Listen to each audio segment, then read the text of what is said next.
না এরা তো অনেকবার লিখছে এই করছে এই হয় না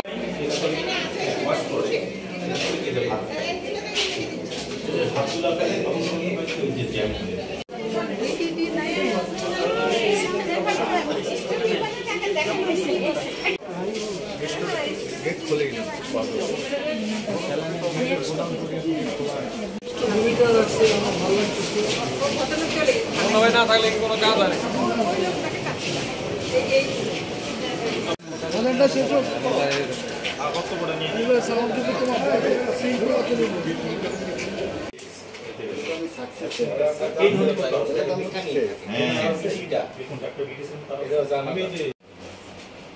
বিভিন্ন দুর্নীতি ও বিভিন্ন অভিযোগ দুর্নীতি অভিযোগ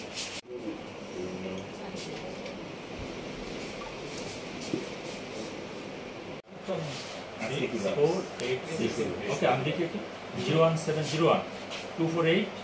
48.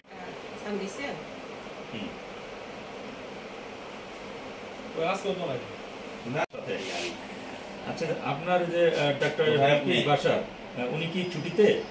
কাগজ আছে কিন্তু আপনার কোনো অনুমোদন নেই এই জন্য আমার প্রশ্ন এখানে আপনার নলেজ আছে কিনা জি জি জি আমি কাজে সাভার আসছি আমি পরে কথা বলি আচ্ছা আচ্ছা জি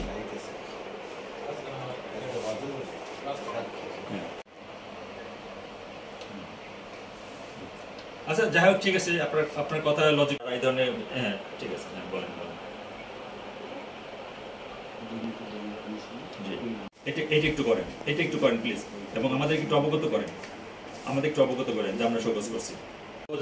ঠিক আছে হ্যাঁ ঠিক আছে ক্লিনিং করার চেষ্টা করেন যেটা আছে আমি দেখলাম বেসিনগুলো সালা দিয়ে আটকানো এটা কেমন কথা এতগুলো লোক আমরা দেখিনি আমি হাসপাতাল এত লোক আসতেছে আসাদা করতেছে তাদের তো ওয়াশরুমে যাওয়া লাগবেই সেক্ষেত্রে দেখলাম বেসিনগুলো আটকানো সালা দিয়ে আটকানো ঢাকা ঠিক আছে এগুলো দেখেন আচ্ছা জি দেখেন প্রকৃত অ্যাবসেন্ট কয়জন ব্রিটিশ ঠিক আছে সেগুলো সে জানে আর বাকিগুলো দেখুন হ্যাঁ উনি অ্যাবসেন্ট কেন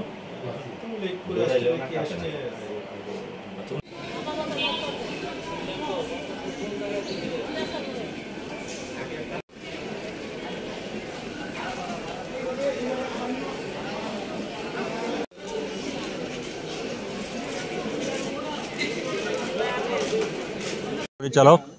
আমি দুর্নীতি কমিশন সমন্বয় কার্যালয় ঢাকা 2 কর্মরত আছি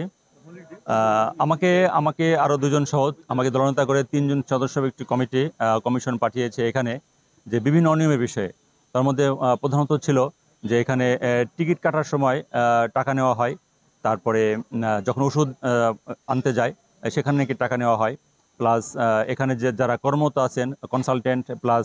এখানকার যে প্রধান উপজেলা স্বাস্থ্য কর্মকর্তা তারা অ্যাবসেন্ট থাকেন প্লাস এখানকার মোস্ট ইম্পর্টেন্ট যেটা আপনার ওয়াশরুমগুলো আপনার নোংরা এই ইত্যাদি এইসব বিষয় ছিল যাক আমি আমার টিম নিয়ে আজকে অভিযান করলাম অভিযানের মধ্যে আমি যে এখানকার যে প্রধান তাকে পাইনি যে উপজেলা স্বাস্থ্য কর্মকর্তা তাকে পাইনি আমি তার সাথে কথা হয়েছে তিনি বললেন যে ডিজি অফিসে মিটিংয়ে আছেন তার সাথে আমার কথা হয়েছে আরও কয়েকজনকে আমি পাইনি তারা অ্যাবসেন্ট আছে আমি তাদের যে বায়োমেট্রিক প্রেজেন্টের যে তালিকা আমি নিয়েছি আর এখানে ওষুধের বিষয়টা আমি নিজেই রোগী সেজে টিকিট কেটে দেখেছি আমি এখানে তেমন কোনো ব্যত্যয় পাইনি তবে পরিষ্কার পরিচ্ছন্নতার বিষয়ে আমি খুবই অসন্তুষ্ট যেটা আমি এখানকার আরএমওকে বলেছি আমি প্রধান কর্মকর্তা তাকেও টেলিফোনে বলেছি এইটা আমার বেশি খারাপ লেগেছে যে এখানে পরিষ্কার পরিচ্ছন্নতার বিষয়ে খুবই ভয়াবহ অবস্থা নেই বললেই চলে এটাই জি ক্রস করেছি আমি কাগজ নিয়েছি তার মিটিংয়ের কাগজ আমি কাগজ নিয়েছি তাদের দেখা হলো হ্যাঁ সে আজকে মিটিংয়ে আছে আচ্ছা যাই হোক আজকেটা তো আমি আজকে আসলাম আজকে দেখলাম যে এটা ঠিক আছে আজকে সে মিটিংয়ে আছে আচ্ছা এই বিষয়ে আমি আরএমওর সাথে কথা বলেছি সরকারিভাবে গেজেট আছে 2 দিন দেখার জন্য তো যাক এটা আরেকটা ভালো লাগলো ওরা 2 দিন না দিয়ে এখানে একদিনকে নির্ধারণ করা হয়েছে সেটা বোধহয় সোমবার তাই না সোমবার এটা বলা হয়েছে এবং এই বিষয়ে আমি আরও তৎপর হওয়ার জন্য বলেছি আরএমওকে। জি, খাদ্যের মানটা আমি এখনো যাইনি, এখন যাব আমি। আর বাকিটা দেখেছি আমার বিশেষ করে আপনার ইসের ক্ষেত্রে আপনার ওয়াশরুমের বিষয়ে আমি মোটেই সন্তুষ্ট না। হ্যাঁ, জি জি, হ্যাঁ এটাও দেখেছি, এটা আমি দিক নির্দেশনা দিয়েছি। এগুলো আমি পরবর্তী পদক্ষেপ নিব। আমি এটা ঊর্ধ্বতন কর্তৃপক্ষে লিখবো।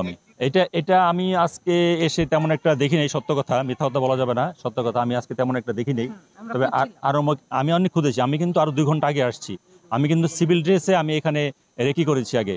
ঠিক আছে, যে কে কে আছে। এখন এই সময় তো আমি জানি না, এই মাত্র শুনলাম, আপনার কাছে শুনলাম। আচ্ছা যাই হোক, এখন সংবাদকর্মী আপনারাও আমাদের একটা বড় একটা অংশ ভূমিকা পালন করেন, আপনাদের সহযোগিতা আমরা অনেক তথ্য নেই, তথ্য দেই। এখন এটা কেন আপনাদের এন্ট্রেন্স করতে দেয় না, সেই বিষয়ে আমি এখানকার যে উপজেলা স্বাস্থ্য কর্মকর্তা আছে বা আরএমও আছে তাদের সাথে আমি কথা বলবো, যে আপনাদেরকে নিয়মিত যেন আপনাদের বিবৃতি দেয়, আপনাদের বিষয়ে অবগত করে। এটা একটা ইম্পর্টেন্ট জিনিস, এটা আমি বলবো। অফকোর্স আমি ঘুরে ঘুরে দেখেছি, এটা স্বাস্থ্য কমপ্লেক্স হিসেবে মোটেই প্রযোজ্য না, ঠিক আছে, এবং এটা খুবই জরাজীর্ণ অবস্থা। হ্যাঁ, এটা এই বিষয়ে আপনারাও লেখেন, আমরা ঊর্ধ্বতন কর্তৃপক্ষ লিখবো। জি, এটা সত্য। পরিবেশ গ্রহণযোগ্য না, যেটা আছে মোটেই গ্রহণযোগ্য না, একটা স্বাস্থ্য কমপ্লেক্স হিসেবে গ্রহণযোগ্য না। আমার নাম আরিফ আহমদ, সহকারী পরিচালক, দুর্নীতি দমন কমিশন, সমন্বিত জেলা কার্যালয়, ঢাকা 2-এ কর্মরত আছি। আমি আরএমের সাথে কথা বলবো, প্লাস যে প্রধান উপজেলা স্বাস্থ্য কর্মকর্তা তার সাথে কথা বলবো, যে তাদের কি পরিমাণ মেডিসিন আসে, কি পরিমাণ দেওয়া হয়, স্টোরে কি পরিমাণ আছে, হ্যাঁ এটা আমি খতিয়ে দেখবো, প্রয়োজনে আমি ঊর্ধ্বতন কর্তৃপক্ষে লিখবো। এটা সর্বায় স্বল্পতা আছে, যেটা বোঝা গেল, এটা বলতে পারেন, দায়িত্ব অবহেলা বলতে পারেন। আরেকটা বিষয় কিন্তু ভাই,